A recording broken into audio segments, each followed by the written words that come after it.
Remain seated, please. Permanecer sentados, por favor. To all who come to this happy place, welcome. Our largest single-theme land expansion ever. Now we want you to share with us our latest and greatest dream. Matterhorn Matt presents Matterhorn Mondays. Welcome, everybody, to episode 138 of Matterhorn Mondays, coming to you live from the Outpost. I'm your host, Matterhorn Matt. And I'm your temporary co-host. Temporary, hopefully this is the last week I am the temporary co-host, Jeremy. Jeremy, once again, has joined us on the show. Hopefully next week, you guys. Alex said not this week, but he said hopefully next episode he will be back. So I don't want to make any promises to that, but he did say hopefully next episode is when Alex will be back. We'll be happy to have him back on the show. But Jeremy, how's your Sunday been going so far?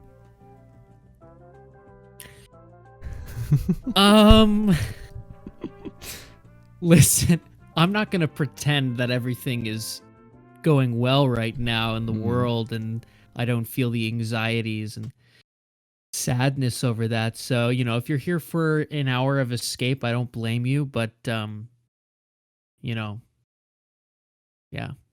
All right. Well, guys, we do have a great episode planned for you all. It's going to be maybe a shorter episode just because there wasn't a lot of news to talk about today, but we do have some great pieces of news that we are going to be talking about, as well as this week's Attraction Retrospective, which I'm very excited to get into at the end of the episode. So if you guys would like to guess which attraction we're going to be retrospecting on, you can go ahead and place your guesses in the chat down below. But you guys know the drill. Links to all of our social media will be down in the description. My Twitter, Jeremy's Twitter, as well as our Discord server and our Patreon, which we would like to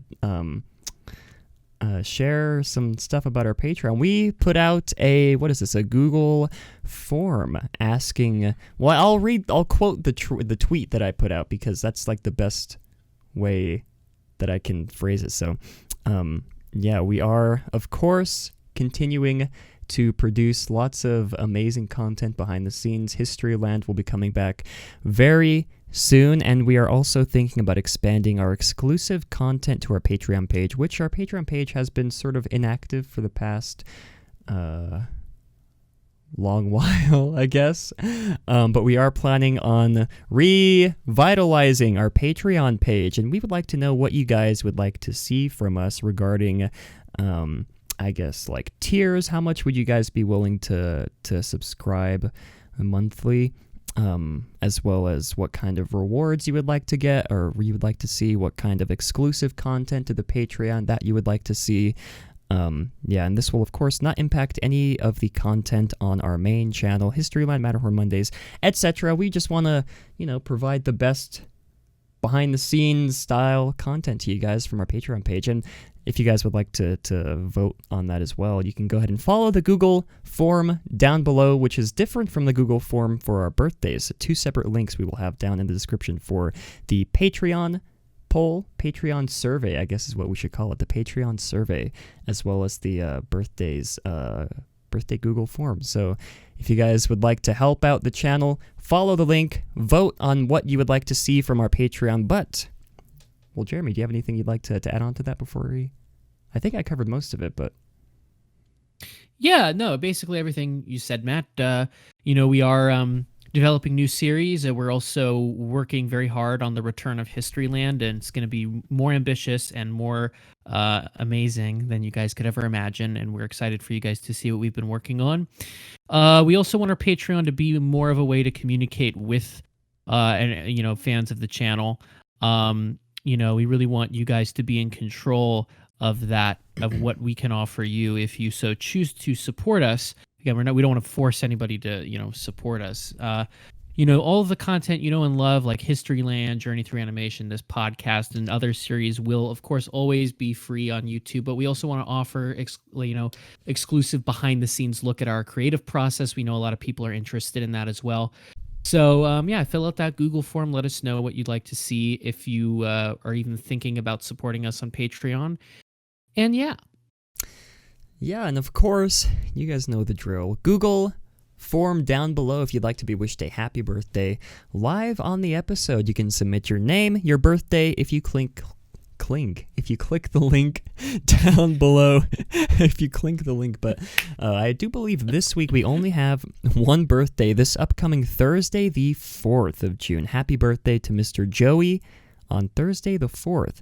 And I think we had a few birthdays that I added on that were submitted after the episode last week. So I believe one that we missed last week was Sunday the 24th, Jeff Underwood's birthday, as well as I believe on Saturday the 30th, John Ford Jr.'s birthday. So happy birthday to both of you guys. Previous week, John Hazelton says mine is on the 5th of June. Mr. John, if you would like to submit down below, now's the time. You said you forgot to submit. Now's the perfect time to go ahead and do that. But yeah, happy birthday to John Hazelton. John P. Hazelton, yes. But if you have not already done so, you can do so by clicking the link, like I said. And happy birthday to everybody else who did not submit the link. But like I said, we do have a great episode planned, and last but not least, announcement here. If you guys would like to voice your opinion on any of the topics we have at hand, go ahead and get your phones out, you guys. Get your cell phone, get your rotary phone, get your pay phone out. Get your phone out. Get your phone out right now, you guys. Up your Call phone. 575-386-5814 and go ahead and leave a voicemail if you'd like to give your thoughts on any of the subjects or topics that we happen to be discussing. We'll listen to the voicemails live throughout the episode. And I think that's going to wrap up this week's announcements. And guys, I did it to you 2 weeks in a row. I don't have a Snapple for you guys. At 100%, I forgot. Womp, Again, womp, womp. Yeah, I don't have any sad sound effects, I don't think. I have... Bruh. The bruh. Bruh, you have bruh. I have the bruh. That's all I have, just the bruh sound effect. But yeah, no Matt Snaps this week. I guess we'll play the theme song. The for theme you guys. song for good measure. Yeah, just for good luck, you guys, to get us through the episode. A listening party. A listening party for Matt Snaps. A whole wide world of knowledge waits underneath the cap. It's once again time this week for Matterhorn Snaps. Jazz hands. That was Matterhorn Mad Snaps. Mr. Radio Man over here. All right, well, I think it's time to move into, since we don't have Matt Snaps, it's time to move into this week's News from the Peak. We now present to you News from the Peak. There it is, nothing but net, you guys. Big ol' swish. The graphic worked this week. I'm so happy. So this is News from the Peak, everybody. First bit of News from the Peak. Space Mountain. Not Space Mountain. What am I doing? Right off the bat. Oh my god. All right. Jeremy has gotten up and left. He's walked out of the room. I'm here. Oh my gosh. All right. Not Space Mountain. Spaceship Earth has now been marked as under refurbishment as of... Let's see, I believe this was as of May 26th. Spaceship Earth was marked on the Disney website as under refurbishment, and the attraction closed with the park, of course, mid-March, and it was unclear if it was still going to be going under refurbishment. I'm not really sure if they've been doing refurbishment since then. I'm assuming this is, since it was marked under refurbishment on May 26th, that is probably when the refurbishment period will actually start. And Spaceship Earth did receive its last refurbishment in 2007, and the attraction will be reopened as Spaceship Earth, Our Shared Story. And the opening date for that newly refurbed attraction has not yet been announced as of yet. But you guys, kind of sad. If you hadn't gotten to ride Spaceship Earth after the parks closed, you're never going to get to ride this, because this has been dubbed, I think, a 2-year refurbishment for Spaceship Earth. So it's going to be 2 long years till we get to experience this attraction again. But for our second bit of news from the Peak, this is very exciting, I'm sure, to a lot of you Star Wars fans out there. A new report states that Disney is looking to cast the villain Admiral Thrawn into live action for the Mandalorian series. And the character, of course, made his debut in the new canon in the animated series Star Wars Rebels. And he was, of course, a well-known antagonist throughout, I believe, the Legends sort of comic books, the Legends, just books in general. Fan favorite, I think, among Star Wars fans. Fan favorite villain. The rumor joins the list of casting rumors for, of course, Ahsoka, Captain Rex, and Ezra Bridger. There's another name in there that Nate put in to kind of trip me up, so I just skipped right over it because I can't pronounce the Star Wars names. So, but I think the people deserve to know. They deserve to know. Bo-Katan, I think, is how that name is pronounced. But of course, we all know. I think we mentioned a few weeks ago, Ahsoka Tano was rumored to be casted for Rosario Dawson, I think is her name, and of course Captain Rex and Ezra Bridger I believe he's from the Star Wars Rebels series, if I'm not mistaken. So another fan favorite, but more Star Wars news for our final bit of news from the peak. This is very interesting to me. A new Star Wars Galaxy's Edge VR experience is coming soon. Lucasfilm's Industrial Light and Magic Entertainment Studio is developing a virtual reality experience alongside Oculus Studios based on the Galaxy's Edge theme park lands called Star Wars Tales from Galaxy's Edge. This experience will be set on the outskirts of Black Spire Outpost and will expand the lore of the outpost. And this will be coming later this year. There was no announced date for this, but, Galaxy's Edge, it's nice to see this represented. But Jeremy, what are your thoughts on this week's rundown for news from the peak? That VR experience, I think, will be interesting. We shall see. Spaceship Earth, the reason why that was sort of news was because there was speculation about whether the refurbishment would be postponed. Like if the parks, were reopening soon, would people still be able to go on Spaceship Earth before closing it for the sort of 2-year renovation? And there was also speculation about if just the Epcot renovation in general was going to be delayed, and if Spaceship Earth was going to play a role in that as well, delayed as well. But it looks like they're going to start working on the Spaceship Earth refurb, and it makes sense, the parks are going to be slowly reopening in July, so they can start working on that. And I say the sooner the better, because, there's going to be new Epcot's going to be delayed so much. I'm surprised Epcot was even opening again, just in general. So,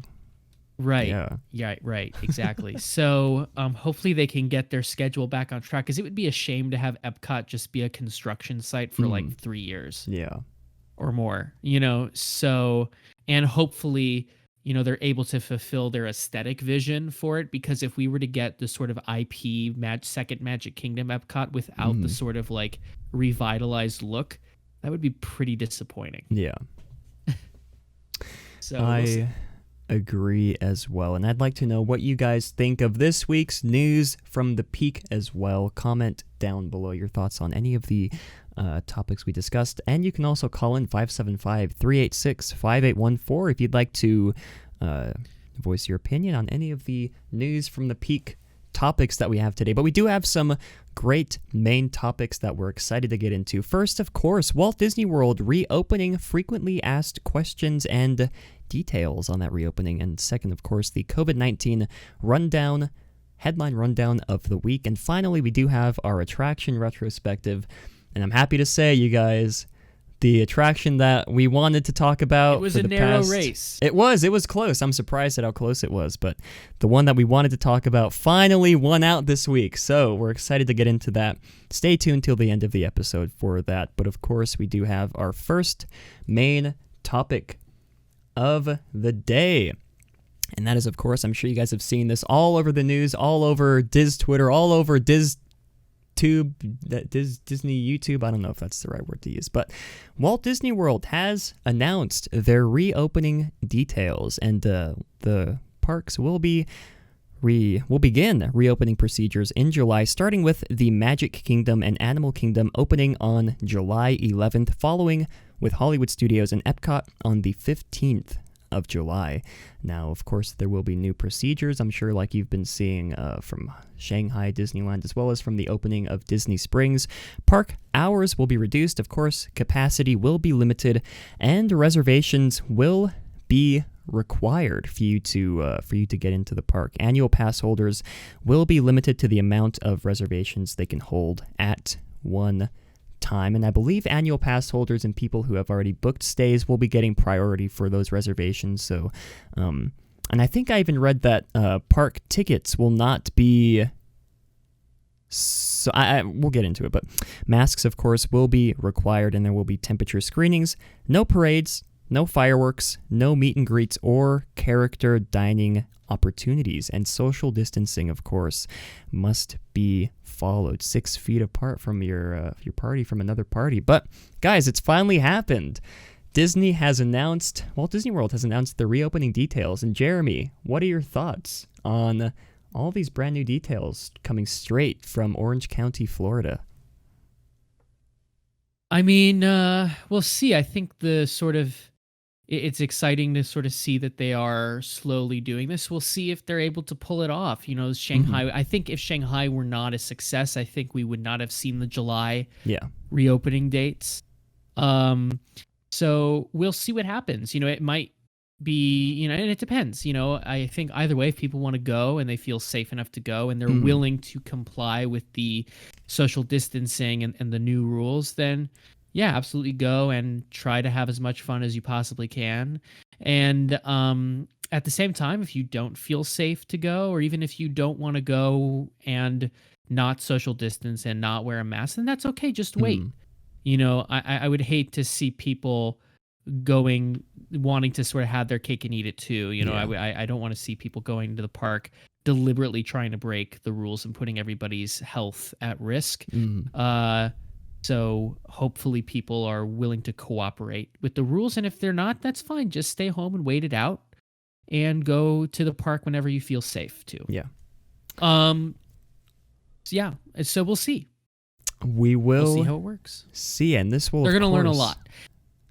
They will, yeah, they will learn a lot. And I believe Tony asked in the chat, what is the capacity allowed for the parks? I believe Bob Chapek did an interview, I think it was with NBC the following week. It could be another, I can't remember off the top of my head, but he did not say a specific, or CNBC, yeah, something like that. He did not say a specific capacity, like a specific percentage, a specific number, but he did state that they will be sort of following the same way that Shanghai did with I think it was 25 or 35%. I think 25% or 35 was the number that they were eventually going to be trying to reach. They're going to be sort of upping the capacity, I think, every week, just based on how things go in the parks. And I think Vetter said 30%. So I think they're going to try and reach that 30% in the coming weeks once it eventually reopens. But yeah, Chapek, or the CEO, Mr. Bob Chapek, I should give him more respect than just calling him Chapek. Mr. Bob Chapek did not did not say a specific capacity. I guess maybe he wasn't allowed to, but yeah. Now, I would like to know what you guys think of the guidelines, and more importantly, will you be visiting Walt Disney World this summer? Jeremy, I want to ask you that as well. When will you be visiting Walt Disney World this summer, or when would you expect to be visiting the parks, more specifically Walt Disney World? Yeah. So specifically Walt Disney World, I wasn't even planning on going this summer anyway, so it kind of might work out with sort of the way that my family sort of schedules our sort of Disney World trips. We try to go every other year. So, you know, hopefully by next summer, everything is somewhat back to normal life. I don't think anything will be back to before, but I think it'll be, you know, we'll be past this sort of what's going on now.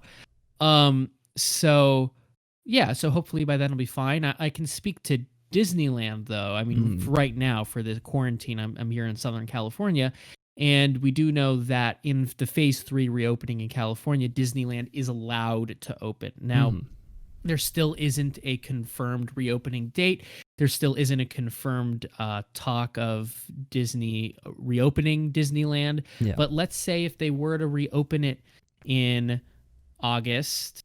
I don't know. I mean, I'd have to sort of weigh the options. Will it be worth it? How hot is it going to be? I think that'll be a factor. And is it actually safe to do so? So I'll weigh it. I'll consider it because I know my mom's birthday is in August and she was I think she's willing to go, but I think that's out of just, we miss it and Sure, yeah. it's an exciting thing to have it open. But I'm at the same time, I'm willing to take the step back and assess the situation before deciding whether or not I'm going to be one of the first people to go to the park with all of the, when there's still, public health is on the mind. Yeah.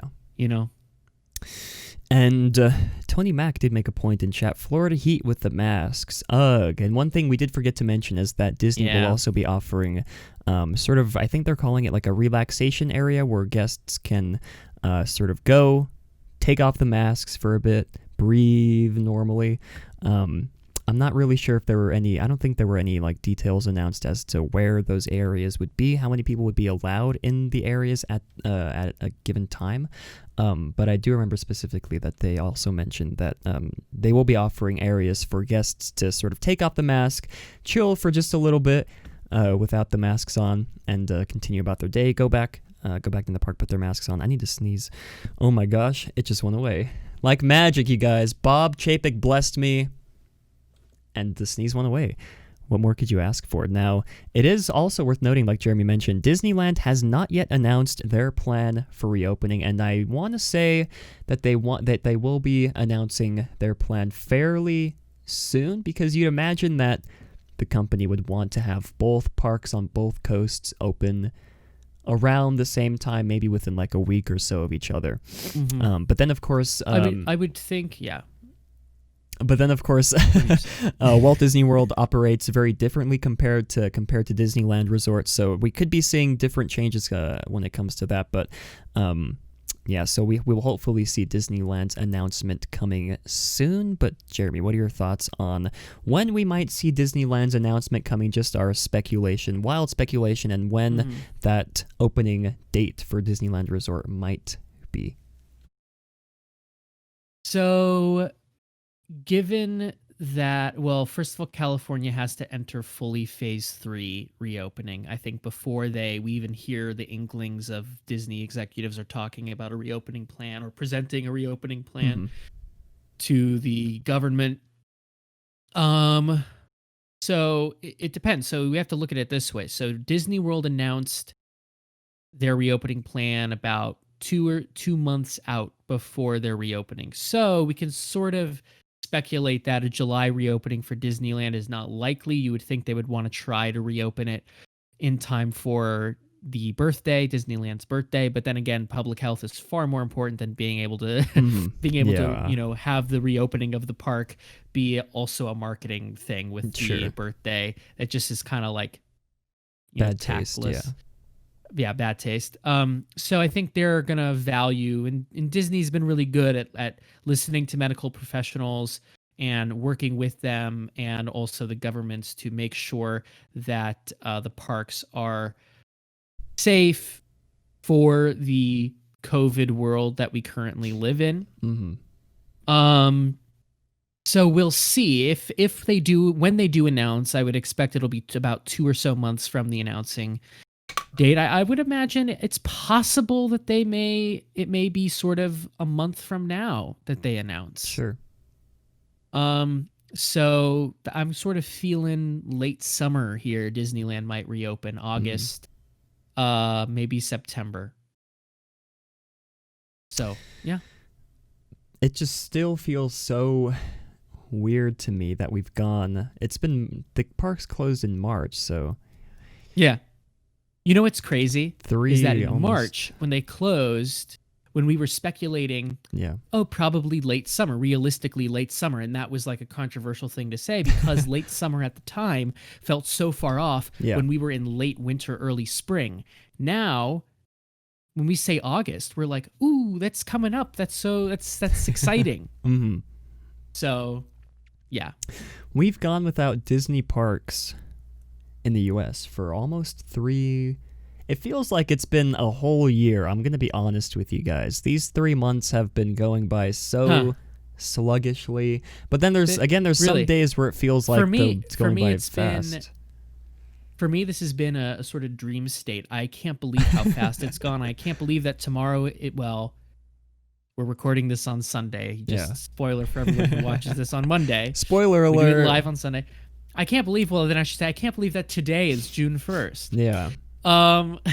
Which is crazy. Normally March and April are sluggish months in life. And by the time I get to summer, I'm like, wow, winter felt like a million years ago. But I swear, the new year happened, COVID happened, and I can't believe it's already June.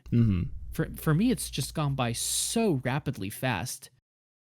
And I'm horrified. I don't need to talk about my existential crises that I've been going through during this, but I'll save that for another time. Save that for Matterhorn Mondays After Dark, you guys, which is coming sometime.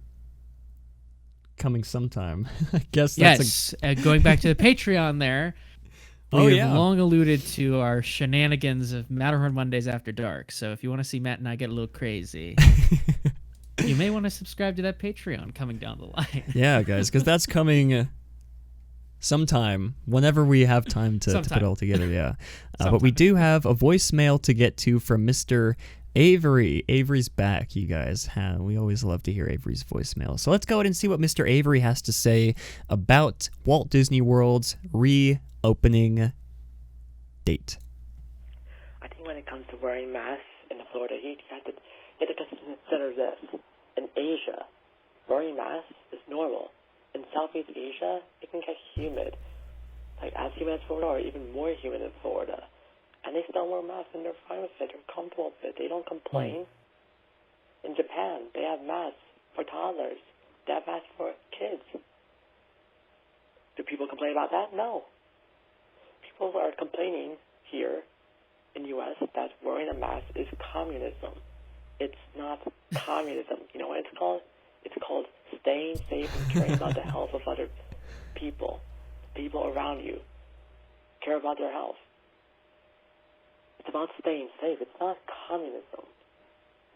Like, if you want to know, I want to see their definition of what communism is, because this is not it.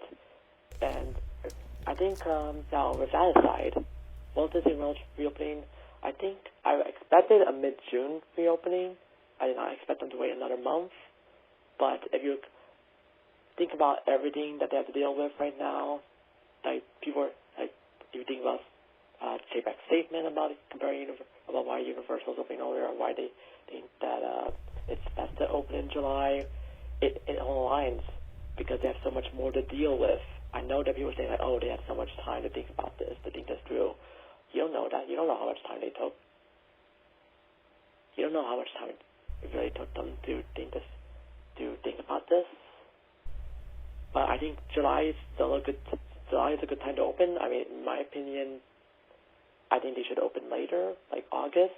But the crazy thing is they're even having a Halloween party this year.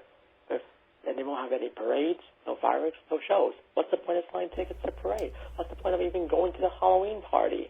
I don't get it. Avery seems very upset that he will not be able to experience Mickey's Not So Scary Halloween Party this year in the Magic Kingdom. Well, I guess we don't know for sure. I don't think we talked about last week or a few weeks ago that they canceled the Villains After Hours event. So I guess you could assume that the Halloween party would also be canceled as well, but they haven't officially announced that yet. But Jeremy, I'd be okay if the Halloween party was postponed. I think it's insane how they've been doing the holidays lately. I went to Disney World last summer, the end of summer, mid-August, early to mid-August, halfway through the vacation. All of a sudden, we're like, wow, Magic Kingdom's closing at 6? Why? For the Halloween party. Everyone here, do a poll. Everyone here is not here to celebrate Halloween. Everyone here is here on their summer vacation. Yeah. Meanwhile, we walk into Magic Kingdom one morning and randomly everything is pumpkins. It was so jarring. I'm like, everyone here is on their summer vacations. Yeah. What in the world is happening? Anyway, very odd tone shift. But Avery, I agree with you, and you bring up a really, really interesting cultural point about, Yeah. you know, we don't wear masks in public here culturally, and in Southeast Asia and even in Japan, it is a common practice to wear masks if you're going into crowded areas. And of course, we only have 300 million people in the US. China alone has far more than that. So you can imagine why that would be more embedded. Public health would be more embedded in their sort of cultural practices. So I get your point. Yeah, and it's humid in those regions. So it still is not, it's still for Americans because we're not used to it. It still is going to be difficult. But I say instead of, complaining about like blaming Disney for taking the proper health precautions, it's okay if you know personally that you're not going to be able to handle wearing a mask in 90 degrees, 80% humidity. I totally understand. Don't go yet, Yeah. Yeah. Stay home if you don't feel safe. But yeah, I would also argue that I expected it to be the opening date to be a little bit later, but Disney, of course, is a corporation. They have to make their money somehow. We've reported a few weeks ago that of the losses that the company has suffered just from the parks being closed. So, look at it from that perspective. But we do have one final voicemail to get to here from Mr. Jared West before we move on to our final topic. And this is I believe this is a pretty lengthy voicemail. So let's go ahead and get right into this to see what he has to say. Hey, this is Jared, and I guess I got my wish where Imagineering's finally working on VR, because though you guys didn't understand the last time I talked about it, I was basically saying that there's a lot of overlap between what Imagineering does and what VR can enable. And so I think that they should not integrate VR in the parks, because I feel like that's not a good idea, but more of sort of build these new VR experiences that they can't make in the parks and that they can virtually make. And I guess they're doing that now with Star Wars and this whole thing. And yeah, so I was thinking more of like them doing it on the side as like something else, but I guess I got my wish, which is good. But the main thing I want to talk about is that I can't help but be kind of worried because, and I feel like I'm the only one feeling this right now, is everyone's all happy that the parks are going to reopen, especially Disney World and Universal Orlando. But I can't help that I'm kind of worried that this isn't really a good thing. It's both a good and bad thing. Like, yes, it gives me something to look forward to in these trying times, and that I can finally go back to a place that I love a lot. But I mean, it's just gonna be Disney World and theme parks have just had a history of being germ fest. There are germs everywhere, and I think that's just a given, and that's just, you can't really help it. I mean, it's how the parks are. It's a thing that you can't get rid of. But, I just don't think that it's the right move right now to reopen them so soon, especially Universal Orlando. Especially since last time I went to Disney World, I got a case of bronchitis like less than a week after I came back home. So I probably got it while I was there. And so I'm like, I don't think this is the right move, even if you're doing all these precautions, because I think just the fact of the matter, like, especially rides like Star Tours or Soarin' and whatnot, where their seatbelts are felt and they're not like metal or plastic, that it's going to be a lot harder to clean in between ride cycles, and that I think that germs will accumulate there. Or things like seatbelt latches on stuff like Indiana Jones with the seatbelt latches, like stuff like that. I don't think that, or the railings in the queues. I think it's probably not the smart move right now, unless Disney's going to be giving out free gloves. Sorry the call ended. This is like part 2 because it's just kind of cut me off. I don't know, the voicemail. But sorry I'm rambling on so long. And I was just saying, I just don't feel like it's a smart move. And the without getting too much into the politics of it, yeah, that's just my thoughts, and I would love to hear yours. So have a great, big, beautiful tomorrow. Bye. Jared has been one of my favorites that has started to leave voicemails. I agree. Thank you, Very Jared, insightful for stuff. yeah. Where do we even start unpacking this? I guess we can sort of transition this into whether or not it is good for the parks to reopen, because we will be getting in later on in the topics, sort of discussing why Universal is opening first and why Disney is opening second, so we'll sort of try and save that discussion for that topic. But just in the sense of whether we think it might be safe, whether the public might think it's safe, whether Disney might think it's safe to reopen the parks this soon, I'm sure Disney has been doing their research. Of course, they are opening later than Universal, or Walt Disney World is at least opening after Universal Studios Florida. So I don't know if that sort of gives any indication as to what Disney might think the current, Jeremy, what are your thoughts on Mr. Jared's voice? It's hard for me to articulate some of the words in my mind, but that's me in a always. Especially every Sunday.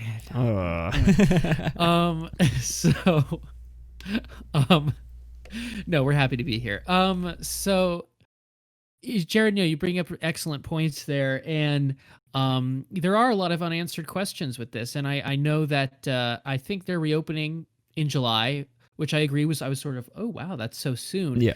I think if there were issues with Shanghai, they would have definitely pushed back that date. But another thing to look at is first of all, we'll get to the Universal and Disney competition. I think it's foolish to compare and contrast the two. I mean, it's the public health crisis. It's just every company's going to take their own time and their own process to get things going in the best way possible. Anyway, but you have to think about it. The virus is not by any means under control in this country right now. So it's a very different state than where Shanghai was when they decided to reopen and where they are now. So where they have it more under control than we do. It's not under control here pretty much at all. And the thing is that if they're only going off of what's happening in Shanghai, I fear that, they might be doing it a little too soon. But I also trust them to be looking at the data here. So we'll see. It is an experiment. However, if there is one reported case that someone has tested positive who had visited Walt Disney World, they will have to close immediately.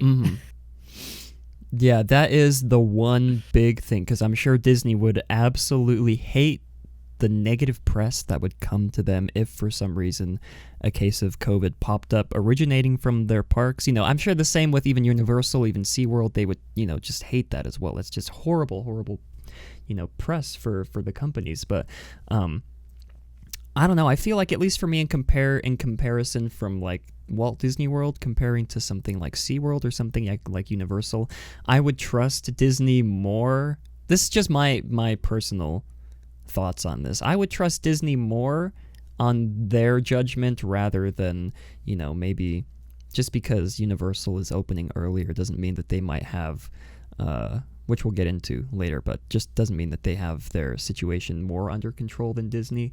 I would trust Disney to do their research, research and R&D. Is that the right? I don't know. I would trust Disney's research more than Universal's, just because, it's ingrained in our minds. Disney is such a family-friendly brand, and if a case of COVID were to pop up, of course, like Jeremy said, the parks would close immediately. I hope that doesn't happen, because that would be, one person gets it there. Like Jared said, it's a nesting ground for all sorts of germs. But I don't know. I haven't really heard any news from Shanghai as to how that is going. Not a lot of people have really been tweeting about that, or I haven't been seeing a lot of articles popping up about how that's going. So from my understanding, Shanghai has been going smoothly. Of course, if maybe some of you guys have, visited Shanghai, or maybe you guys maybe live near the park and have some personal experience going to the park these past couple weeks, feel free to chime in, because I haven't been hearing a lot coming out of Shanghai about this. I haven't heard pretty much anything, any firsthand other than reports just like the reopening announcements. Yeah. So, and I suppose no news is good news, but at the same time, it doesn't necessarily mean that no news is good news. Some news. Tell us how it's going, please. Yeah, it's sort of like when we say Shanghai's a success, we're sort of like, we assume Shanghai's a success because we haven't heard anything. The only indication that people are claiming it to be a success is because they went a step further and are starting to reopen a lot of the shows. Oh, that's right. Yeah. But they could still be doing that and have it, and it could, it's like, we're assuming they're doing that because it was a success, but we still haven't heard really any firsthand reports about whether it is a success or not. So that's also something to consider as well. Yeah, and this is a great discussion, which we will continue in one of our second topics regarding the Universal sort of Disney debate as to which of those parks is in the right, maybe in the wrong as to opening first. But before we get into that, it is, of course, time for this week's COVID news headline rundown of the week. This week on Matterhorn Monday, Matt and company continue their reports and discussions on COVID-19 and its impact on the Disney company around the world.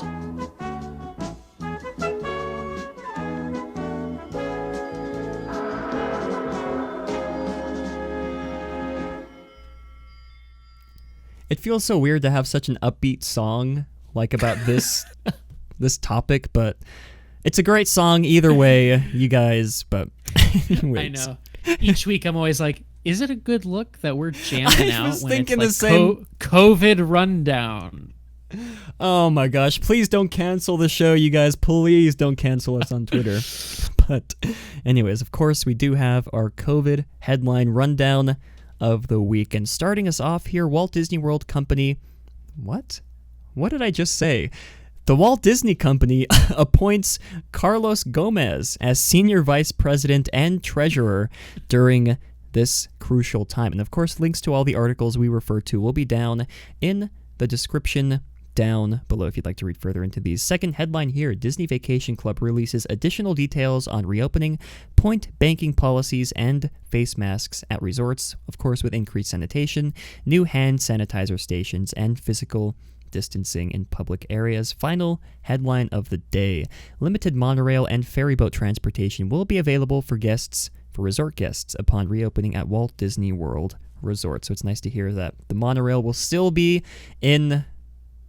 running once the parks reopen, as well as the ferries. I think we can all say collectively getting on that ferry from the Ticket and Transportation Center to the Magic Kingdom is one of the greatest moments of your Disney vacation, at least in my opinion.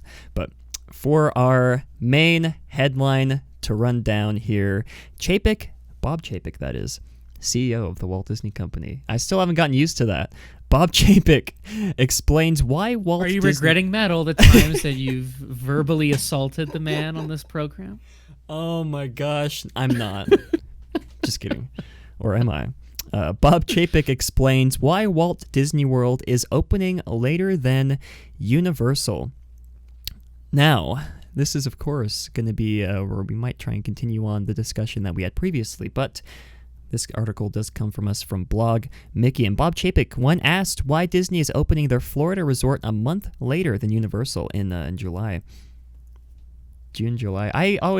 I'm not good with the months, you guys. I have to count them out on my...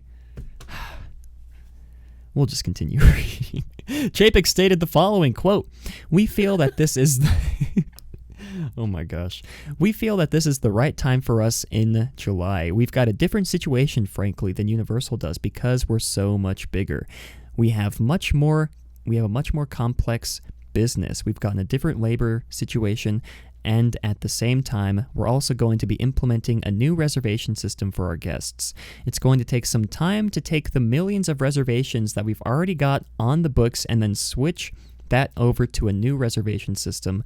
So we think July is the right time for us." Now we can sort of pause right there. I did want to make the point, and I'm glad Mr. Bob Chapek made this point as well. In this sort of debate, as to why, I guess it's not really a debate, just discussion. In the discussion as to why Universal is opening earlier than Walt Disney World, Mr. Bob did note that Disney World has way more theme parks, way more resort hotels to operate, so it would make sense, just common sense, that it'd take more time to train the cast members, because I'm sure they have many more cast members compared to Universal does, working the parks, working the attractions, working in the hotels, at the resort in general. So it would take them longer to train. So it does, it makes a lot more sense for them to push the opening date back a month to help train all the cast members, all that stuff. And of course, the reservation system. I don't believe Universal is actually not doing reservation systems to get into their parks, just Disney, Walt Disney World. So of course, this never happened before, so I'm sure it'll take Disney a few weeks to figure out, which I'm sure they've been working on for the past few months already, but it'll take them a little more time than Universal to sort of get everything sorted out, like Bob Chapek said, transfer the previous existing reservations that guests might have had during that period, transferring them over, converting them to the new reservations that guests are going to be required to make to enter the park. But yeah, Jeremy, what are your thoughts right off the bat after what Mr. Bob Chapek said in regards to Universal opening earlier than Walt Disney World Resort? He's absolutely right. And it's for once he's right, you guys. Really, when you zoom out, it's easy to be like theme park and theme park, compare the two. But when you really zoom out, Disney World is on such a ginormous scale, not just in size, to Universal. Mm-hmm. Universal's, they have a couple of parks, but Disney World really does function close. It almost is like a sort of work community. For Disney World, Yeah. You have to account for public transportation. You have ferries, you have monorails, you have buses. You have, there's so many. What he's talking about labor, there's so many other different fields that are not just cast members. There's a solar farm. There's, there's that agricultural center in the land. That's agricultural research. There's, we forget that Disney World is not your typical, theme park. Mm-hmm. It's so much more. They process their own waste. They produce their own energy. There's so much more that they have to account for. It's basically like reopening a city. Yeah. Because that's what the original plan was. And so of course it's going to take them longer to get that down than Universal. And actually, when I say all that out loud, I'm still shocked they're going to be able to do that by July. Yeah. I agree. I'm glad this is one of the very rare times where I agree with Mr. Bob Chapek with what he's saying here. Well, because it's not a creative decision. That's true. Oh my gosh. It's an actual, it's a business. Business discussion here. So kudos to Mr. Bob Chapek for telling it how it is. Because I do think this debate or this discussion is kind of silly, of course. And Chapek, of course, did go on to say that there is a quote unquote pent up demand that will lead to a large number of people wishing to vacation at the Disney parks once they open. And just to sort of pause there again, of course, Disney is ingrained in all of our minds as this place to go where you can escape the outside world, which is really what we need, especially nowadays.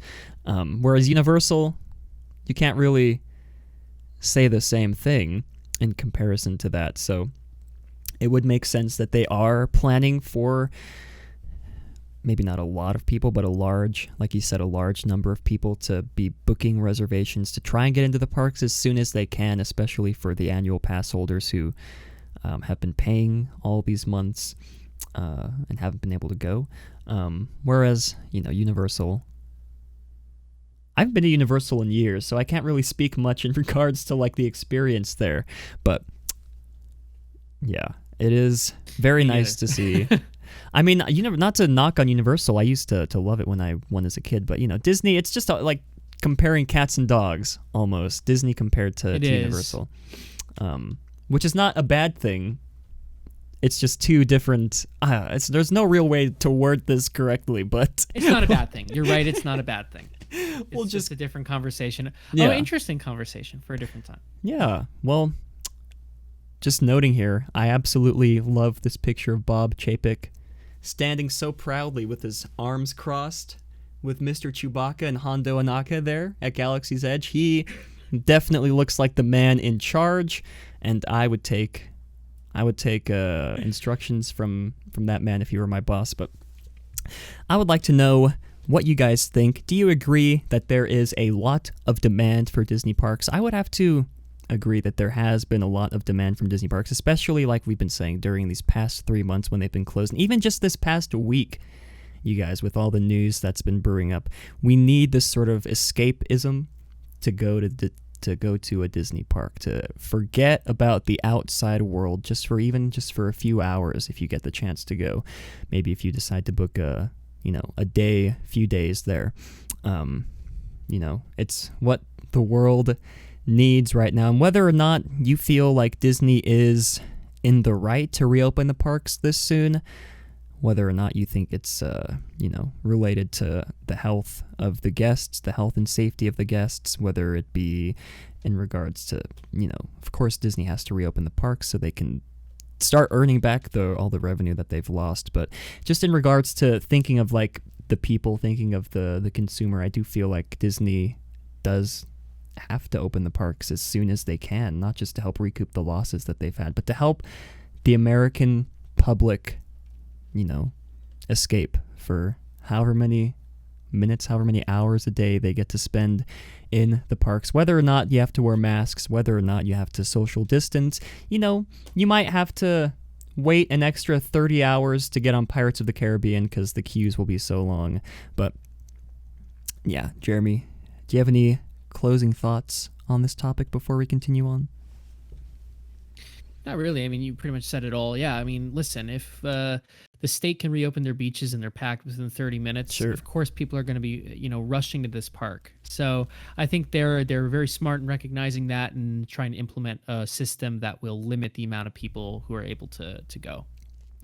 And of course, we will be covering the reopening of Walt Disney World Resort in full once that eventually happens next month in July. So expect that in the coming months. It's going to be a while. Maybe we'll hear see some behind the scenes pictures of some posters that they'll be putting up, some of the graphics that they'll be putting on the floor to help the social distancing. We'll be covering that as well, like I said, the reopening. But if you guys would like to voice your opinion on any of these topics, you can always go ahead and call 575-386-5814. I'd love to hear what you guys have to think about Disney parks reopening, as well as Disney opening later than Universal. But before we get into our attraction retrospective, guys, you know what time it is. Have you heard about Puckermint? Have you heard about theliveplace.com? Hopefully the graphic doesn't lag out. But before we get into our final topic, which is, of course, attraction retrospective, it's time to take a quick break to hear from the show's sponsors. Oh, there it goes. Oh my gosh. If you guys are wondering where you can find even more family-friendly live streams just like this one, head on over to theliveplace.com. The Live Place is your headquarters for great family-friendly live streams. They cover anything from Disney to other vacation spots, various variety shows, and have some amazing streamers like Resort TV 1 and myself. Also, be sure to check out puckermint.com, where you can find amazing pins and stickers. Puckermint is based out of Albuquerque, New Mexico, just a few hours from where I live. And since I'm a big believer in supporting local artists, we decided to partner up. Be sure to use the coupon code down below when you make your next order. Again, that's puckermint.com and puckermint on Instagram. Amazing pins and stickers. Guys, I have a sticker here from Puckermint, actually. It is this one, the California, if I can point right, California sticker from Puckermint. It's got, as you can see, Walt. It's got Sleeping Beauty Castle and some very lovely balloons.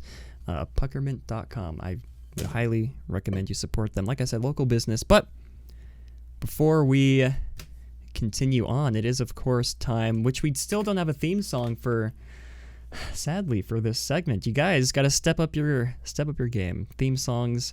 If you guys would like to make a theme song for Attraction Retrospective, email me ytmatterhornmatt@gmail.com, and we will discuss business there. But I'm happy to report, you guys, that this week's Attraction Retrospective will be on the one and only It's a Small World. Well, I guess not one and only, because there are multiple. It's of not them. the one and only, but the idea of it is one and only.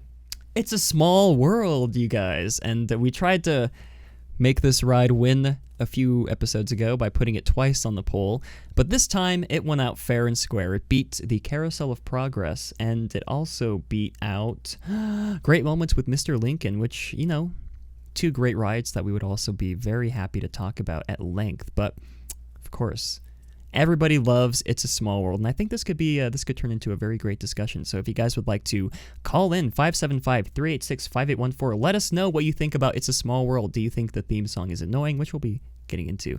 Do you think it is an ingrained part of Disney and American culture history and should never ever be demolished or moved at all? Leave a voicemail. We'd love to discuss both points of views. Now, like I said, It's a Small World opened in Disneyland May 28th of 1966.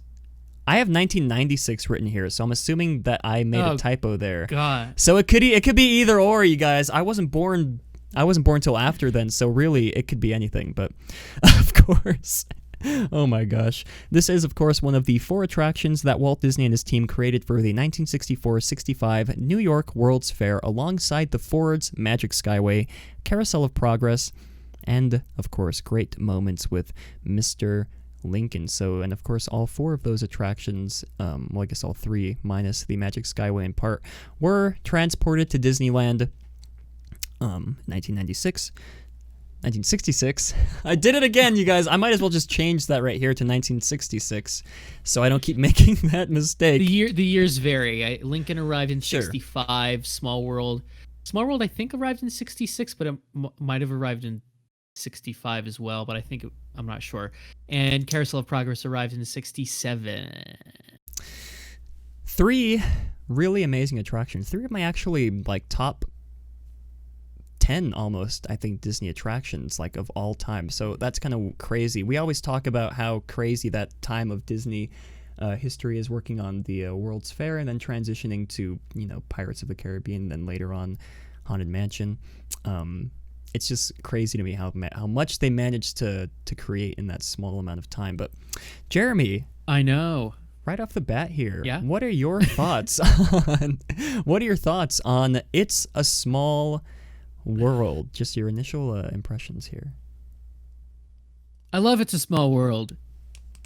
I grew up with it. I don't have a first memory of going on it. I always loved it. I find that that piece of architecture, kinetic architecture, is a great display of modern art. And that combination of Mary Blair and Rolly Crump, it is, they say Disneyland isn't a museum, and that's the case. I agree with that in the sense that it's not a archaeological exhibition. It is a museum filled with art made by great artists of the 20th century. Mm-hmm. Small World included in that. That is an iconic piece of architecture, a unique piece of architecture. I love this ride. It's great. And I love the song. I love the Sherman Brothers. They never disappoint me. That is true, yeah. And it's a very important attraction too. We wouldn't have, it's the first sort of boat dark ride. And that gets perfected in Pirates of the Caribbean. So you really wouldn't lead to that point without Small World. And, it's great. I love It's a Small World. Well, I would like to enter debate mode here, because I would love to hear what No, oh my gosh. In contrary. The no was shock. I thought you were about to talk. Are you Well, about to do? Guys, this is now turned into Journey Through Animation. It's a Small World edition. So I would like to sort of debate the two sides of American point, or I guess just general public point of views on this ride. Some people find the song to be annoying. Some people find the dolls to be creepy. Now, Jeremy, I would like you to try your best. If you were sitting in front of one of the It's a Small World deniers, they say, man, that ride gives me a headache. The song is just so awful. I would like you to end the discussion there. Prove them wrong. Tell them why It's a Small World is, of course, a piece of artwork that should be loved and respected for all time. Why can't you do that? Because you're not able to do that? I'm not able to do it. Jeremy is much more better at articulating words than I am.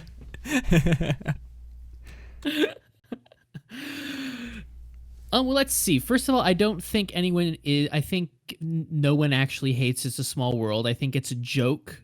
Like, it's sort of like a meme kind of thing to be like, oh, that song, oh my God, ooh, the dolls are creepy. I don't think anyone actually genuinely believes that. It's sort of like a sort of public joke about the ride, but it's not anything that's like, I don't think anyone vehemently is like, oh God, that song. Mm-hmm. I think it's a joke, like, ooh, I'm on Small World, creepy. Oh my God, the song. Nobody's actually like, yeah, I can't stand it. And oh my God, those dolls creep me out. But, here's the thing. And the reason why I don't believe that is because the design is so wonderful and unique and special that there's no world in which it's creepy. Mary Blair is one of the greatest artists of the 20th century, and her style dominates this attraction, mixed with the surrealist, postmodern. She brought modernism to Disney, and Rowley brought postmodern and a sense of surrealism to it, and the combination of the two. What a great partnership. You also have Mark Davis contributing to this attraction, another fantastic artist, and you have Alice Davis putting those authentic costumes on those dolls. Yeah. And you have Blaine Gibson sculpting the figures. It's such an example of how the most powerful collaboration in the arts in that time was coming from those early Walt Disney Imagineers, and this is an example of how fruitful that collaboration was. But the style that dominates this attraction is totally Mary Blair's. I challenge you not to go on this attraction and would not have a smile on your face and be totally taken back by the color styling and by the layout. So again, I think it's something people like to joke about, but I think if they actually sat there in the present moment, taking it in, they wouldn't feel that way. There it is. All the Small World deniers have been put to rest. And we have prevailed, the Small World lovers. Just kidding. Well, Tony did make a good point in chat. The AC does feel good in the summer. And it is nice and cool but then inside. You exit the show building and you make that slow journey back to the load in the heat.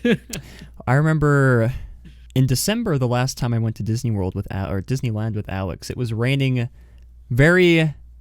it wasn't sprinkling, it wasn't drizzling, it was raining, and we got on Small World, we braved the weather, Alex and a few other friends. I think this was when we had the meetup, actually, too. Oh, and that was, I think, when we almost sunk the ship because there were too many of us on the boat. Oh my gosh, if Alex were here, he'd be able to tell that story better, but the last memory I have of riding It's a Small World was very cold rain in December riding, and we had to ride through the very slow path into the show building, and it was raining on us. But nonetheless, Small World, you guys, great attraction. And we do have a voicemail to get to here from Brett. So let's go ahead and hear what Mr. Brett has to say about It's a Small World. What's up, Matt? What's up, Jeremy? It's Brett. Personally, I love Small World. I actually do enjoy the song, unless you're that guy back in 2009 that got stuck on the ride for I think it was like 30 plus minutes and they never turned the song off. Yeah. But he ended up walking out of there with $8,000 I mean, he didn't walk out of the park, but there was a settlement, and they gave him eight grand. So I mean, not bad. But personally, I think we could all use a little more Small World in our lives today with the given current events. Absolutely. All right, boys, shoot. Wow, thank you, Brett. Absolutely, Brett. Words of encouragement. Yeah. Let's be reminded. Richard Sherman describes the song "It's a Small World" as being a prayer for peace. Mm-hmm. And had he had it his way, not saying he was right, the song would have been a lot more somber Mm-hmm. and a lot more introspective. And it was Walt who was like, that can't be the song that plays. It can't be sort of a dirge throughout the attraction. So it became the upbeat version that we know today, but it really is. I can't point to an attraction at another theme park anywhere else in the world that deals with those themes. I would throw my hand and say Transformers 3D, Universal Hollywood. It is a prayer for peace. You're right. All the screens will give your eyes peace because they will roll back in their heads from all the pixels that you look at. I don't know. I tried to make a joke, but it didn't. I should just stop making jokes forever. But yeah, thank you, Mr. Brett, for that lovely words of encouragement. I do feel like It's a Small World, of course, was created for that purpose as well, to sort of embrace cultures around the world, bring people together, because you guys, it really is a small world after all. I have to say, I should have ended the discussion with that, so I'll pretend I didn't say that. Well, and then we'll say it again with that, later. I guess we have to end it now. Guys, thanks for coming out.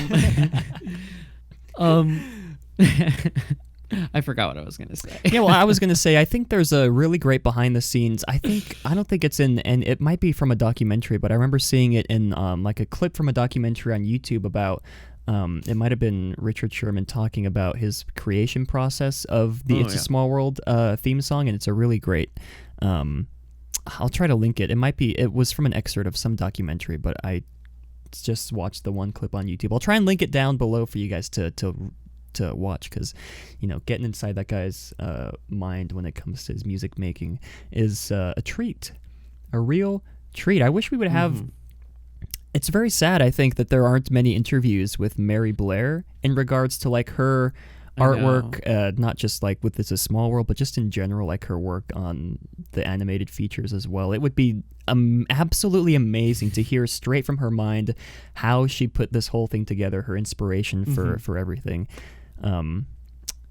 Yeah, we have a little bit, mostly in like quote form, and I would love Disney to release whatever Leslie Iwerks put into the Imagineering story. There was like, it sounded like there was some audio interview with Mary Blair, and I would love an official release of, if there's interviews like that with all of those great artists, I would love for Disney to officially release those.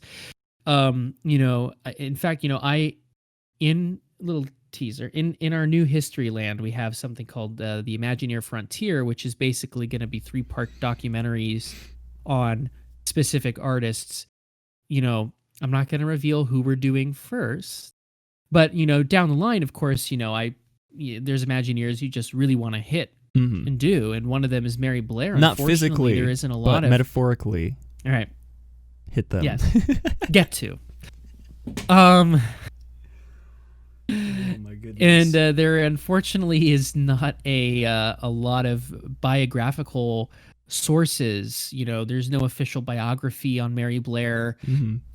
So I'm gonna have to really dig deep and try to find that, because I think her story is Disney's story. It is, if you watch our Small World episode, I go at length about how much of her voice in the company, even prior to theme parks, really is the story of Small World. So yeah, she's just the greatest. Honestly, she's so good.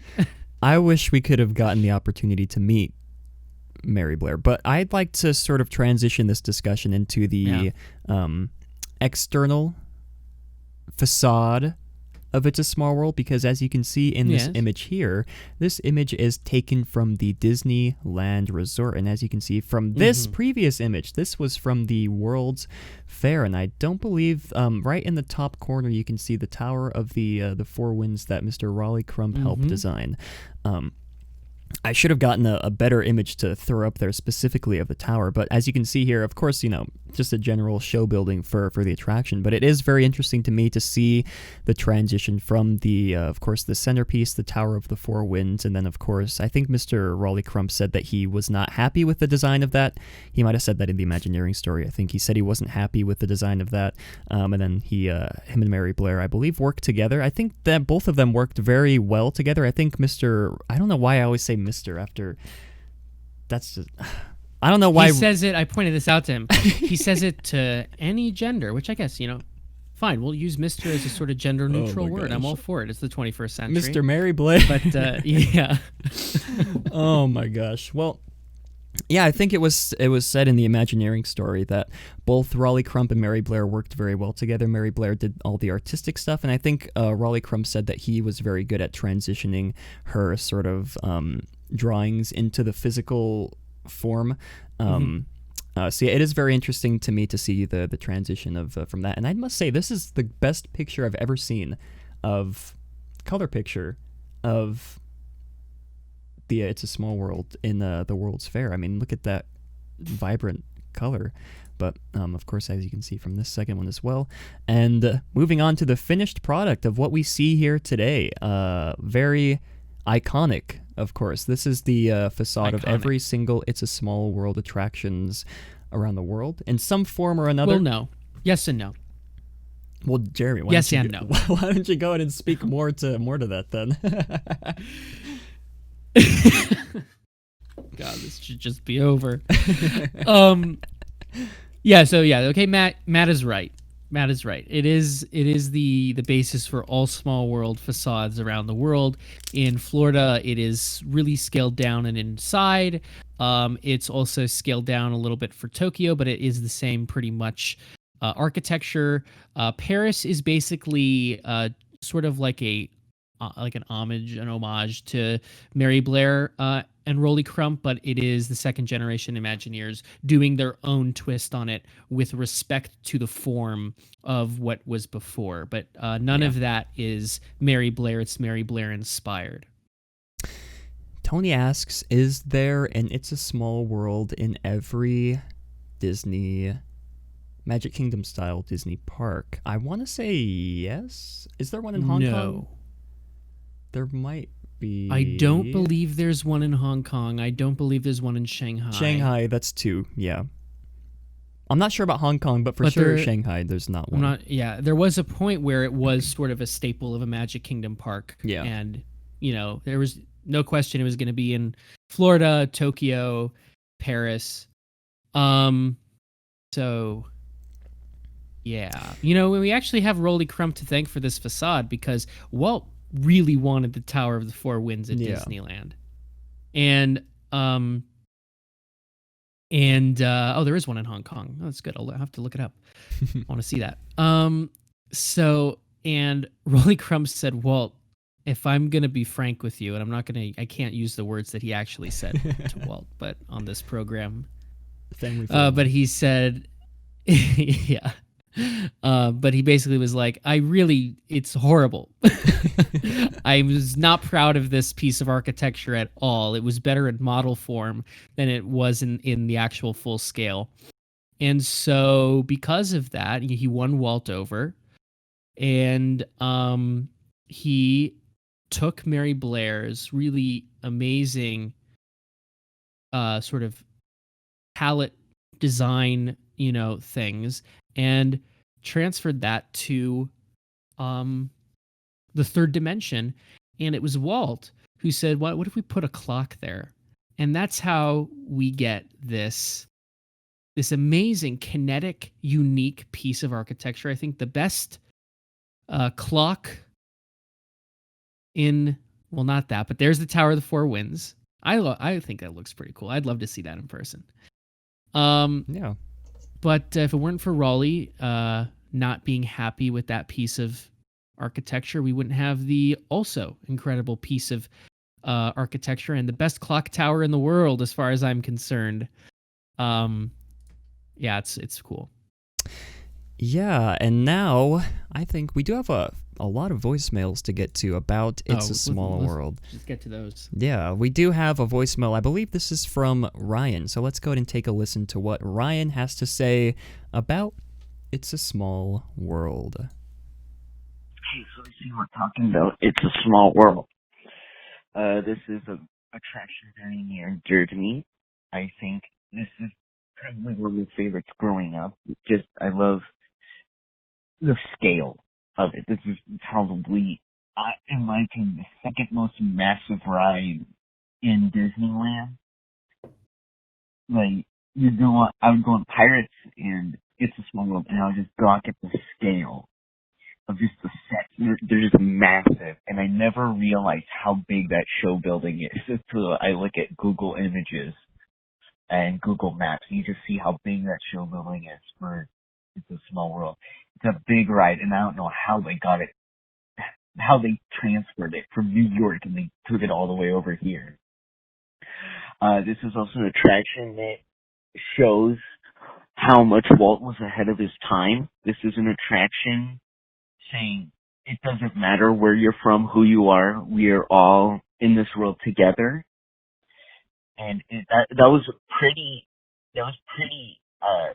ahead of the thinking, especially since if you look historically during that time, in the 60s when they were developing this attraction, you had figures like Martin Luther King and stuff fighting for civil rights, and here's Walt Disney making at probably the biggest fair, one of the most influential places in the world, the New York World's Fair, doing this in massive attraction about equality and how we should be that we are all equal, which is pretty ahead of his time for that time, and that was a pretty progressive thing for his time. And you just gotta kind of applaud him for that. And not only that, this attraction, I think, especially right now with current events, I don't want to get into it with our current politics, this is also a big attraction because it, once again, it's telling we're all in this together. And with these recent protests and stuff, that we need to be equal. We need to be in this together. And I think this session has a great message. And I don't think the song's that annoying. I think it's probably the most overhated song probably ever because everyone makes fun of it. But I don't think it's that bad of a song. And I think that the simplicity of the song in and of itself is great. That how the lyrics are easy to translate, and so that it shows. So as you go through the attraction, it seamlessly changes languages and stuff to reflect where you are. And I just think this attraction is great. And even though. And that's where his voicemail got cut off. And I made a mistake. That is from Jared. That voicemail is from, not Mr. Ryan. So I apologize for that confusion. So, yeah, voicemail cut off there. But I think Jared got most of his points there. I do. I mean, like Brett said, this is really one of the probably most timeless attractions that Disney has ever made in regards to trying to unify the entire world. We're all in this together. You know, it really is a small world after all. Mm-hmm.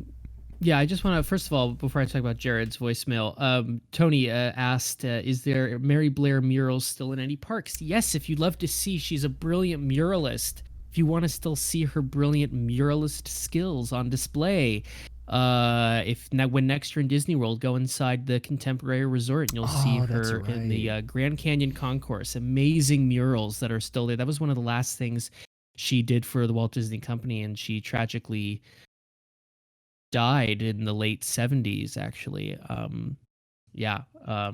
So yeah, you can still see her amazing mural work in the Contemporary Resort. Great to see that on display. Yeah, I forgot about that. Yeah, Jared, another thing to consider is the theme of the 1964 World's Fair was peace through understanding, very 60s theme. So of course that attraction plays into it, and there is definitely a civil rights angle to, or definitely a progressive angle to a lot of the contributions that Walt made to the World's Fair. I've talked about whether it was intended or not. I do think Great Moments with Mr. Lincoln was more so a retrospective on the 100th anniversary of the end of the Civil War, but it still exists in the backdrop of the civil rights movement. And that is, whether Walt was aware and deliberately putting it forth in that time or not, he certainly had a way of being in touch with the time, just sort of intuitively. Yeah. So there is an angle of analyzing Great Moments of Mr. Lincoln and the history of it in the context of it coming out in the height of the civil rights movement. And when you go and listen to the speeches that are compiled in there, first of all, well, we don't listen. We'll do Great Moments of vote for Great Moments of Mr. Lincoln next week. And I'll talk to you about it then. Yeah. I'd love to talk about Lincoln. Yeah. Undefined Variables said Lincoln most underrated attraction. I would, well, maybe not the most underrated, but I would agree it's underrated, but yeah, we can continue on that discussion when we eventually get to that attraction. But let's go ahead and move on to this next voicemail, and I believe this is from Avery. So let's go ahead and give this one a listen here. Watch out, it's from Ryan, and it's not actually from Avery. It's Avery. He's singing to us. I might have turned it down. I don't want to get copyright struck for this song. I'm sorry, Avery.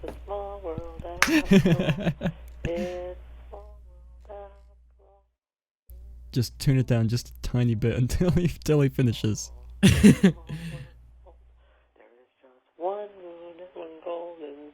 He's going through the whole thing. He's in it for the long haul. He's gonna do it all. No, it says it. Okay, we'll just. It's halfway done. We'll see. He's probably gonna go around in a loop. We love you, Avery. I know people find it annoying, which I get. The song can be annoying at times, but during the holidays at Disneyland, Small World's pretty cool. Like, pretty cool with all the lights. And I like the Disney characters at the Disneyland one and the Tokyo one. The Disney characters are a nice addition, and I think Walt Disney World needs that. I also like the color scheme of the Paris and Tokyo Small World versions. It's a nice pink scheme. Hong Kong too. I like the colors. Like, I wish Walt Disney World had that color scheme, make it similar to those versions, because those versions look really nice. But Small World is a classic, a World's Fair classic, and it truly is a small world after all. There it is. It truly is a small world. Truly is. After all. Yeah, sorry, Jeremy. Or Avery. For some reason, that is like the one song that the Walt Disney Company does not want you to play on any YouTube video whatsoever. Yeah, that is like the one song that will get you copyright claimed. But that's okay. And finally, we do have a final voicemail. I'm not sure who this is from, so let's go ahead and give this a listen here. Question to you, Matt and Jeremy. What aspect do you think is the creepiest or just the weirdest out of all of Small World? I'm gonna guess already the dolls, but for me, it's just the dolls. The song doesn't matter, but the dolls just scare the crap out of me. Because now, just looking at it, I consider it to be, it's a creepy world after all. You get it? A creepy world after all. So yeah, maybe you could tell me what your opinions are. A creepy world after all. Well, I don't find this attraction to be, I mean, maybe when I was younger, I guess you could make the argument that, oh, the dolls are creepy. But I feel like if the attraction is running in full operation, all the dolls are moving like they're supposed to, the song is playing like it's supposed to, then it's a beautiful piece of artwork. But then I guess you could also make the argument if for some reason it breaks down when you're on the ride. Maybe a doll is like twitching or the song's not playing and it's just the doll's moving. I guess you can make the argument that it's a little creepy. But overall, I personally don't find this to be like a creepy, like a creepypasta Disney attraction. That's such a great way to put it. A lot of people love to talk about it as if like it is a creepypasta. Yeah. It's like, I don't really find any aspect of this attraction creepy. I never have. The only thing I can think of is there's a giant harp with a face on it. And I remember, I think, being a little freaked out by that when I was younger, but overall, I don't really think anything is creepy or designed to be creepy. Yeah, I agree. But I'm sure, again, I think amongst more younger people, they would find it to be a little more creepy. But, Jeremy, unless you have any final thoughts you'd like to say about the very lovable It's a Small World attraction, I think that might be time to wrap up this week's episode. I think so. All right. Well, thank you all for leaving these voicemails. It really is great to hear what you guys have to say about these attractions. Not just the attractions, but if you happen to leave a voicemail for previous topics throughout the episode. But it is nice to see that It's a Small World is getting a lot of love from you guys. Well, Jared said he left another voicemail, and he said to please play it. So we'll make the exception for Jared. Transcription. All right, Jared.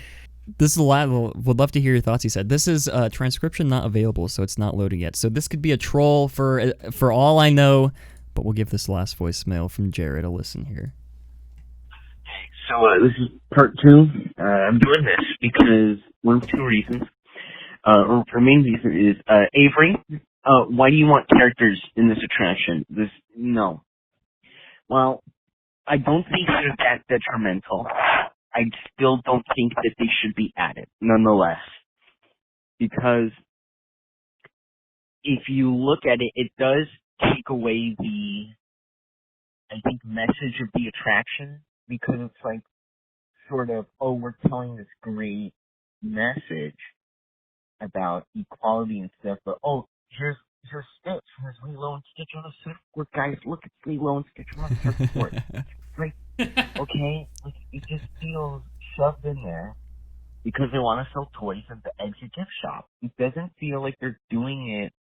It's not out of heart. It's not out of good. They just are doing it to sell more toys in the gift shop because you go into the gift shop at the end of the ride and they're selling toys that look like the characters that you just saw on the ride. And it's like you're commercializing this attraction that was more or less supposed to be this, not PSA, but more of like this more of this ride saying, hey, we need to be through this together and stuff. Like what I've said a lot in the last couple minutes. And it's just like the characters subtract from me experience. They kind of take me out of it because it's like, okay, here's all this great artistry by Mary Blair, and then here's a random Disney character from 2002 or 1996 or whenever those movies come out. And it's like, really? It just feels incredibly disingenuous. It feels incredibly out of place, and I just don't like it. Anyway, that's my thoughts. Love to hear yours. Well, that is one aspect of the attraction that we did not get to have a discussion on. Kind of glad we listened to that voicemail. Yeah, and that was the addition. I actually have that in my notes. I forgot to bring that up. The addition of the Disney characters into the versions of It's a Small World, at least in Disneyland. I believe we've touched on this. Maybe not at length, but at some point we've touched on this in the past. I guess you could make the argument to both sides. It's nice to have these Disney characters for maybe younger kids to see when they go on the ride, maybe like a hide and seek almost type game.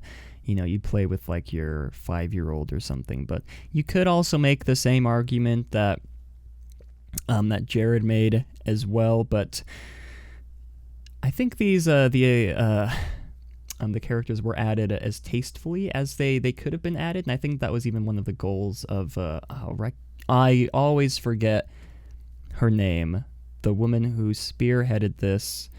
Yeah, I'll let you find it. It'll come. I'll let you figure it out. It'll come to my mind eventually, but it's not Rebecca Campbell, is it? That is it, isn't it? No, it's not. Who is? I don't even know who that is, guys. Either way, I feel. I'm gonna let you suffer because I'm gonna say her name in a. Oh my gosh! Talking. And it's gonna ignite so many light bulbs because I knew it would be Kim Irvine. There it is. Thank you, Reverend Puck. Yeah. Yes, I got it, even though it was with help from the chat. No, you didn't. Well, I think she was. I think that was even a big point in the Imagineering story of how she got all this backlash from fans and from when they first announced that they were going to be adding the characters into It's a Small World. And I think it was even Marty Sklar who put out like a public announcement to the general public regarding their stance on it.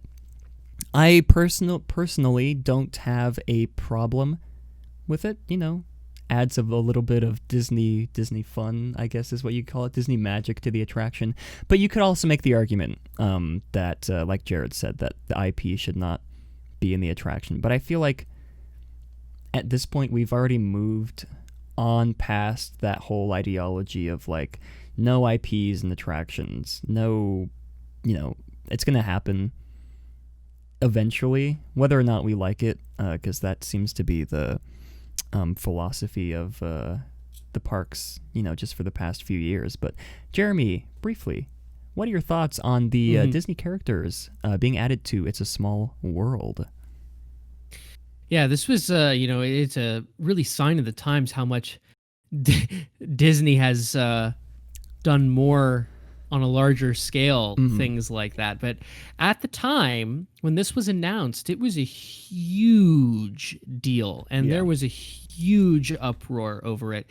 People thought that this was like the death of Disneyland, and I was probably about 14 or so when this was going down, and it was a shock to me too. And I remember at the time, Mary Blair's son wrote an open letter to Disney asking them not to that's right. Do that. And Marty Sklar eventually had to put out a letter saying, we love these attractions as much as you do. Please trust us. We're not trying to destroy it, And you know what? He was ultimately right in the sense that Kim Irvine, listen, you get requests like that from upper management who aren't Imagineers, who aren't creatives. And it's up to people like Kim Irvine to say, how can I do this in the most like tasteful way? And I think she was successful in. I still feel like when I go on Small World, I'm going on Small World. It does not distract me. It does not take away from the attraction. It's there, and the reasons for it being there are, the reasons for it being there, the reasons why a lot of IP gets shoehorned into places. Yeah. But at the time, this was the first time that they were like, Haunted Mansion Holiday was different because it was a seasonal overlay. Seasonal, and that I think was, I know it's there for like half the year. Anyway, that was more welcomed because it was a seasonal overlay and the property fit the attraction. And now I'm kind of getting sick of it. I'd like to just have Haunted Mansion all year round. But at the time, that was pretty much accepted. But this was the first time where it actually felt like an IP was being shoehorned into the attraction, and it was unclear as to why that was being done. And there was only one imaginable reason as to why. The reason why I tend to agree more with Jared, and I have to say, when I was 14, I was just as outspoken as Jared was on the issue. Of course, over the past decade, now I've sort of calmed down on it because Kim Irvine, I think, did it with care. Sure. And if there was another Imagineer who didn't care, we'd have a whole other Small World in there. Yeah. But no, I agree. It's when IP gets shoehorned into things like Small World, and now we're seeing it done on an even grander scale in World Showcase, it does come off. It does come off as disingenuous. If it's an attraction that's about the the celebration of how we're, how we can exist together in our differences and how deep down humans are humans. When you take the opportunity to be like, okay, so let's put like the Disney Pinocchio in Italy because it takes place in Italy, it feels like, well, then, but like Pinocchio, the animated film, is an American accomplishment. So it just feels like the sort of Sam Eagle, Sure. What does he say in Muppet Vision 3D? Like, it's a 3-hour celebration of all the cultures in the world, but mostly America. That joke kind of like, that is, Disney is jokingly accused of that, but now they actually do that unironically. Yeah. And it's like what I always say with what was happening at World Showcase. The reason why I'm so critical of like the Beauty and the Beast sing-along being in the French pavilion is that Beauty and the Beast, the 1991 animated feature, and is an American accomplishment, not a French one. And it just there's no other way to register that as disingenuous. Anyway.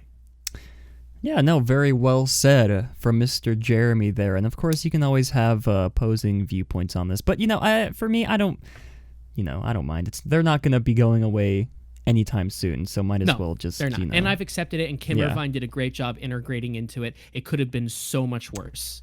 I do not even want to imagine how much worse it could have been. But on that note, I think it is time to go ahead and wrap up. Now it's over.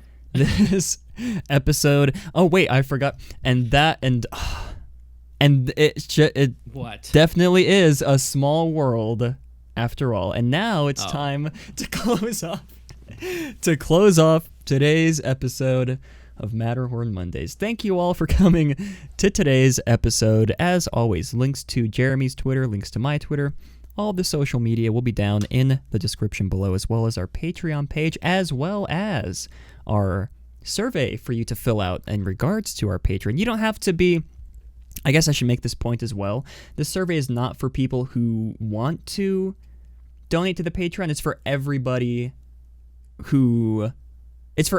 even if you don't want to donate to the Patreon. We would love to hear your feedback on what kind of content you would like to see on the Patreon, I guess, even if you're not going to be subscribing. But we'd still like everybody's opinion on it nonetheless. And the behind-the-scenes content, of course, will not be affecting any of the main content that we will be producing here on the channel in regards to Historyland, Matterhorn Mondays, Memory Voyage, all that jazz, all of our series, Journey Through Animation. And speaking of Journey Through Animation, there were some technical timeline issues last week. We will have one out to you on Tuesday. The Reluctant Dragon.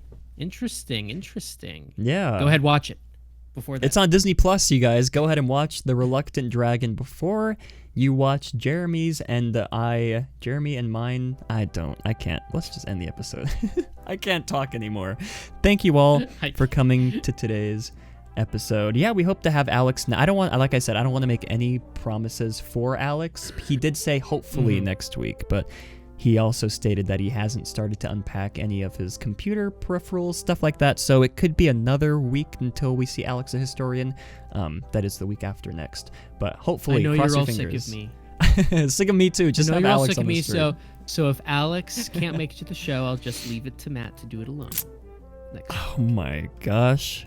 That would be train wreck. I would be canceled for sure if I went on by myself and tried to do the show by myself. But anyways, you guys know the drill. Links to everything will be down in the description below. And as always, have a great big beautiful tomorrow. There it is, call back.